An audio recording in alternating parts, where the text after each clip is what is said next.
আরে সত্যি কথা বলবো, আপনাদের গায়ে লাগবে কিন্তু। বলবো কি, লাভলি ক্যাশিয়ারে খুঁজে পাবো তো ইনশাল্লাহ। ও ভাই টাকা কম দেবেন তো?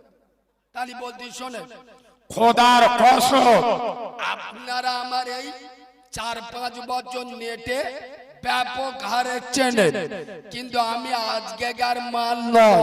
আমার বয়স 29 বছর, আমি জলসা করছি 23 বছর।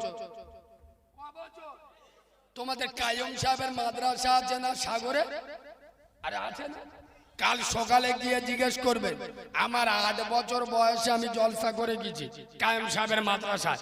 শোনেন, আমার 23 বছরে জলসার অভিজ্ঞতা নিগড়ে বলছে, শুধু সাগর দ্বীপে নয়, গোটা পশ্চিম বাংলায় যত জেলা আছে, গোটা পশ্চিম বাংলায় যত জলসা হয়, গোটা পশ্চিম বাংলায় যত জলসা কমিটি জলসা দেয়, আই দিস চ্যালেঞ্জ 100-র মধ্যে 98টা জলসা কমিটি ও চিটিংবাজ গুলো নামাজ পড়ে না।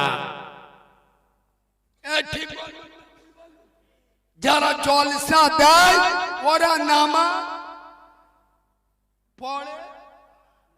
আর যেসব জালি মালগুলো ওয়াজ শোনে, এরা এশার নামাজ পড়ে না, ফজরের বক্তা জানে অত ঝামেলায় গিয়ে দরকার নেই। আরে আমি যদি এখানে এসে সত্য কথা বলুন, জলসার চাঁদা দেয় বেশি কারা, নামাজিরা না বেনামাজিরা? একদম ভালো লোক, সত্যি কথা বলতে অসুবিধা কি? জলসার চাঁদা দেয় বেশি কারা? বেনামাজিরা। আমি মৌলবি এসে স্টেজে উঠে যদি বেনামাজিদের চালা বাঁশ দিই, ওরা তো সকালবেলা কমিটির লোকের টুটি টিপে ধরবে। আমরা চাঁদা দিলু, এত বড় জলসা করলি, আর তোর মৌলবি এসে আমাদের গাঁটলা বাঁশ দে গেল, শালা আমাদের টাকা ফেরত দেবে। ঠিক বলছি না ভুল বলছি?